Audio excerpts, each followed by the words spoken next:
वृंदावन बिहारी लाल की जय। बोलिए कृष्ण कन्हैया लाल की जय।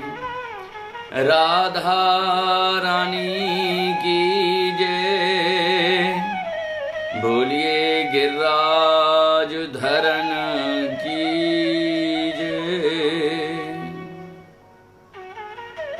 मेरे जीवन धन, मेरे जीवन प्राण कृष्ण बलराम के श्री चरणारविंद, अपने इष्ट, अपने आराध्य दोनों भैया श्री कृष्ण बलराम बारंबार नमन वंदन। किशोरी राधा रानी के श्री चरणों में मेरा बारंबार प्रणाम। श्री गोवर्धन में बारंबार ढोक, दंडवत और सादर प्रणाम। आप सभी वैष्णवों को, सभी भगवतीय वैष्णवों को हमारी तरफ से सादर जय श्री कृष्ण। आहा, आज का हे वैष्णवों बड़ा अद्भुत और अलौकिक भाव है, क्योंकि आज का जो विषय हम सुनने वाले हैं, ये विषय में कर्म की पहचान करना आ जाएगा कि क्या अच्छा है और क्या बुरा है, हमें क्या करना चाहिए और क्या नहीं करना चाहिए।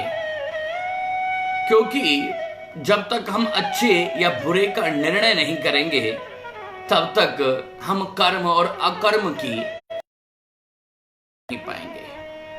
आपने अब तक सुना कि जो भी हम करें वो अगर अपने ठाकुर जी को समर्पित कर दें तो वो कर्म है, और जिसे हम कुछ भी करते हैं, जिसे हम अपने ठाकुर जी को समर्पित नहीं करते, वो सब कुछ अकर्म है। लेकिन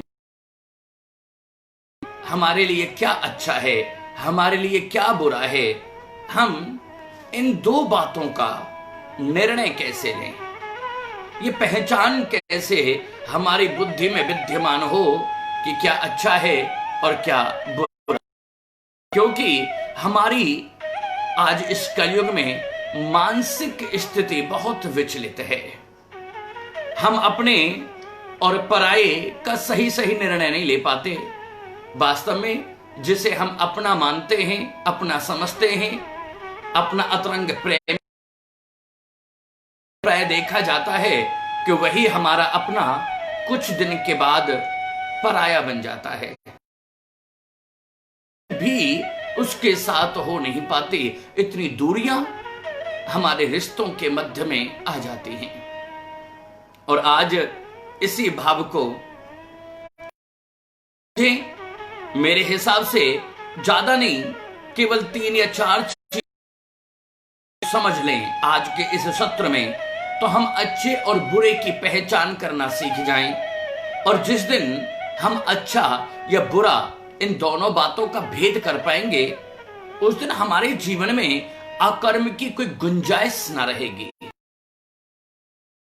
भाव कभी हमारे मन में जागृत ही ना होगा। इसलिए हमारे लिए प्रधान तत्व क्या है? अच्छे बुरे को पहचानना। और अच्छे बुरे की पहचान करना सबसे सहज है कि हम जो भी करें, अपने आप से हम बात करें कि जो हम करने वाले हैं, जो हम करने जा रहे हैं, क्या उसे हमारी चेतना, हमारी आत्मा क्या उसे स्वीकार करने को तैयार है? हम किसी का मान मर्दन करें, कोई भी शुभ कर्म करें, अशुभ कर्म करें, किसी की निंदा या किसी की चुगली करें, किसी को कष्ट दें, हमें किसी और से बहुत ज्यादा जरूरी है कि पहले हम अपने मन की मनोदशा पहचानें।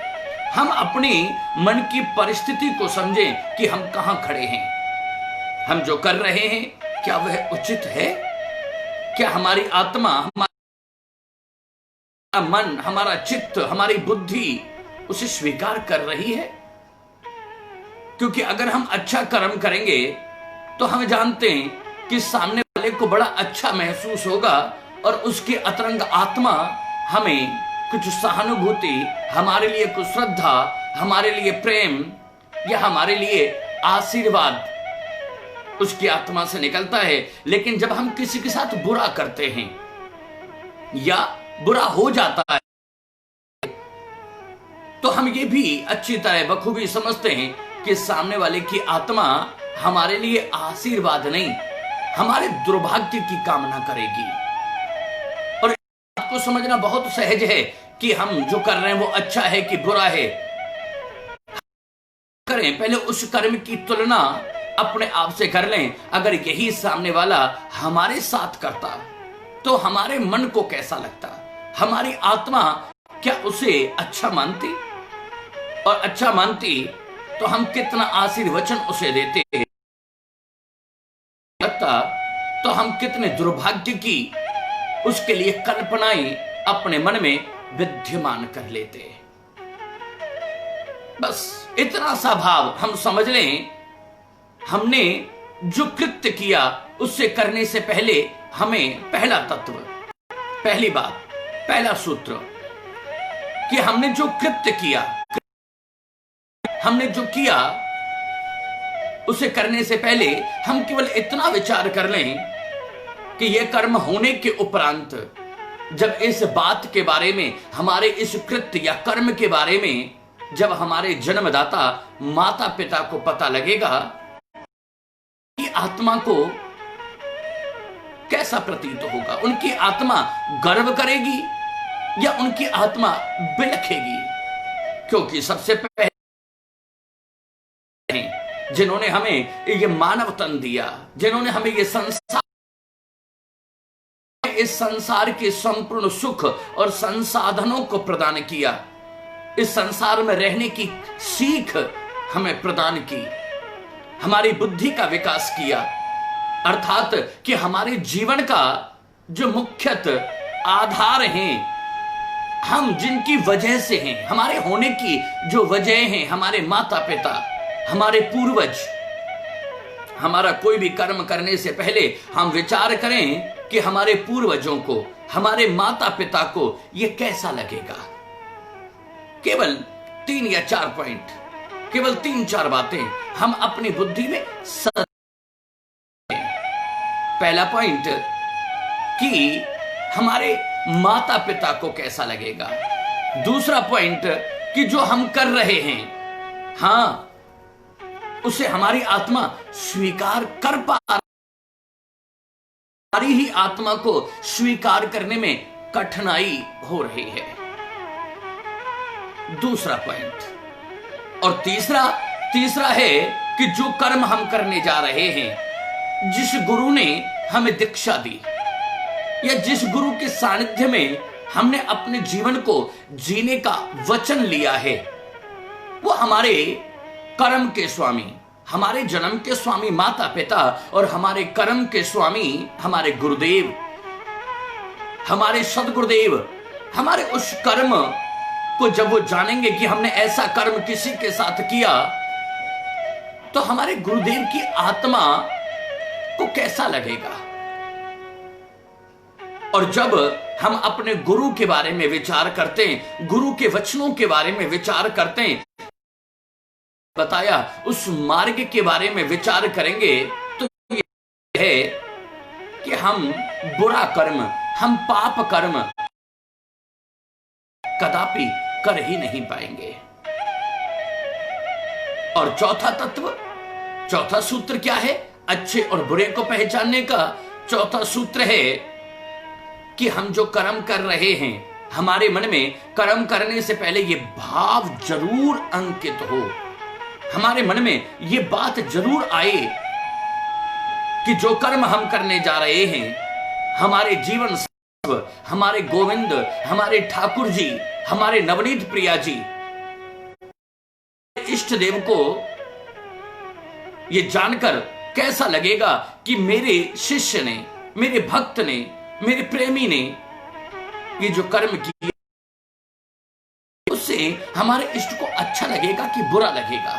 केवल ये 4 बातें। एक तो हम ये जान लें कि हमारी आत्मा क्या उसे स्वीकार करती है। 2 तो हमारे माता पिता को कैसा लगेगा, हमारे पूर्वजों को कैसा लगेगा। 3, हमारे गुरुदेव को बाद कैसा लगेगा। और 4, हमारे इष्ट, हमारे जीवन आधार, हमारे सर्वस्व, जिन ठाकुर जी के चरणों की प्रीति हम अपने हृदय में विद्यमान करते हैं, हमारे ठाकुर जी को यह जानकर कैसा लगेगा भक्त ने एक ऐसा कर्म किया। तो माने अगर हम कर्म करने से पहले इन 4 बातों का विचार कर लें तो हे वैष्णवों, तो शायद हमें कोई भी अशुभ कर्म कर ही नहीं पाएंगे। और अगर शुभ कर्म नहीं करेंगे तो हम अच्छे और बुरे का ज्ञान बड़ी सहजता से और अपने निर्मल मन में धारण कर पाएंगे। हम जान पाएंगे और क्या बुरा है।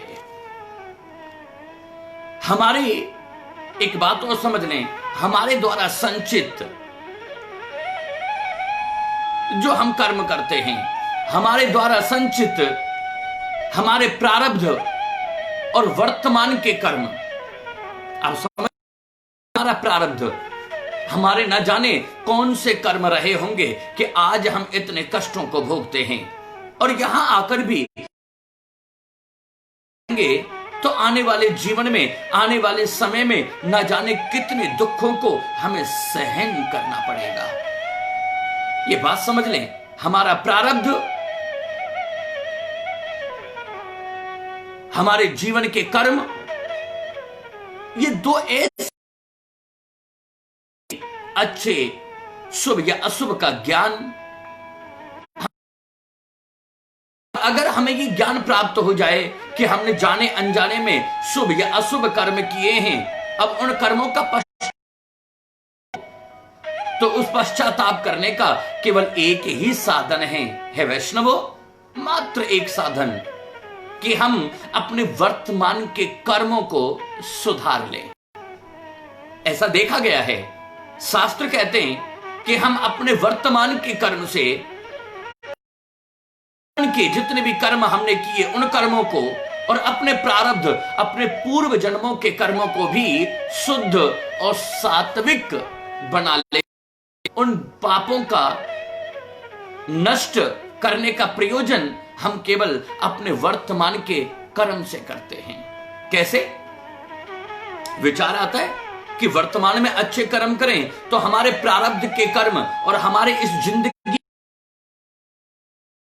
हो सकते हैं। आप समझिए, 2 मित्र थे, बड़े अनन्य प्रेमी, इतना प्रेम उन दोनों मित्रों में कि दुनिया भी ये कहती थी कि देखो मित्रता हो तो ऐसी।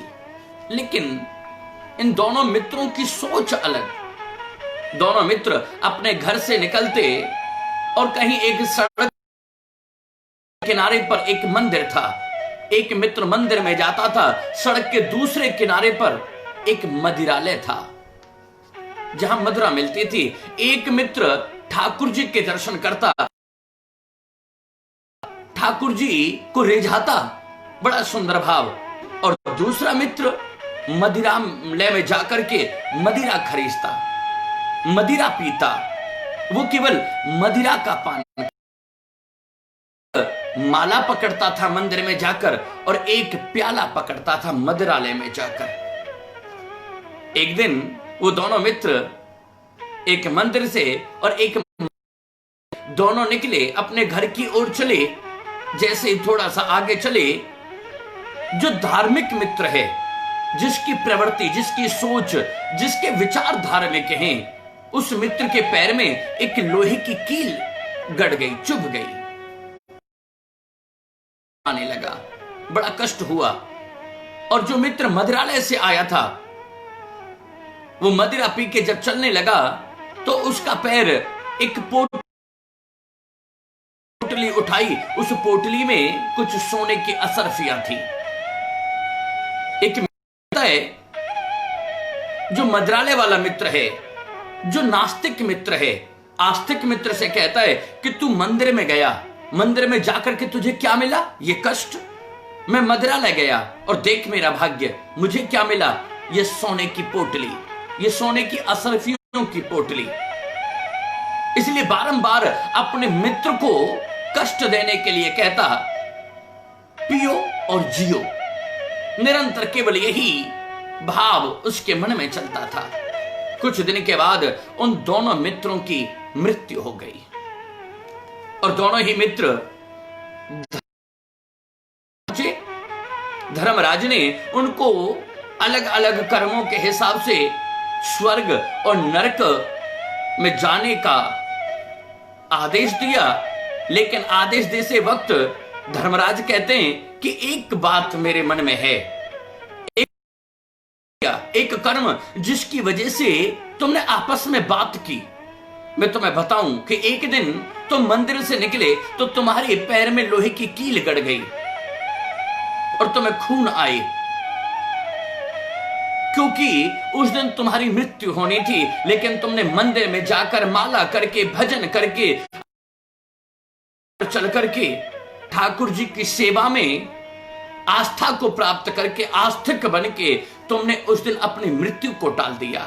वास्तव में तुल्य कष्ट केवल एक लोहे की कील तक सीमित है। और नास्तिक, उस दिन तुझे बहुत बड़ा राजा बनना था। तू केवल कुछ स्वर्ण में अपने उस राजा बनने के पुण्य को प्राप्त करके ही, क्योंकि तुझे तो बहुत बड़ा राजा बनना था, लेकिन तूने अपने वर्तमान के कर्म निंदनीय कर दिए, इतने निंदनीय कर दिए कि एक थोड़े से धन से तुझे संतुष्ट होना पड़ा। इसलिए कर्म की व्याख्या या बुरा हम कैसे पहचाने? अच्छे बुरे के लिए जो 4 सूत्र आपको बताए। अपनी आत्मा जो कर्म करो, पहले ये देखो कि क्या तुम्हारी चेतना, तुम्हारी आत्मा उसे स्वीकार करती है। दूसरा, तुम्हारे माता पिता और तुम्हारे द्वारा किए हुए उस कर्म को स्वीकार करके क्या प्रसन्न होंगे? तुम्हारे गुरुदेव क्या तुम्हारे उस कर्म से अपना सीना चौड़ा कर पाएंगे? और चतुर्थ, क्या तुम्हारे इष्ट आराध्य देव तुम्हारे उस अशुभ कर्म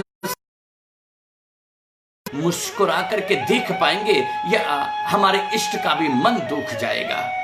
इसलिए अच्छे बुरे कर्म को पहचानना कोई कठिन बात नहीं। अगर जीव चाहे तो कभी भी अशुभ कर्म करे ही ना। जीव चाहता है, इसीलिए वो शुभ या अशुभ कर्म करता है। इसलिए हे वैष्णव वृंदो, अपनी जिंदगी अपनी जिंदगी में शुभ कर्म करते हुए अपने जीवन को बदलते रहिए, बदलने का संकल्प करते रहिए। और अगर ऐसा भाव तुमने अपने हृदय में, तुम अच्छे और बुरे कर्म को पहचान पाओगे और बुरे कर्मों से छूटकर अच्छे कर्म की तरफ तुम्हारा मार्ग चलेगा, और वह मार्ग तुम्हें राधा माधव की दिव्य तक पहुंचा देगा। आहा, आप सभी वैष्णवों को हमारी तरफ से सादर जय श्री कृष्ण।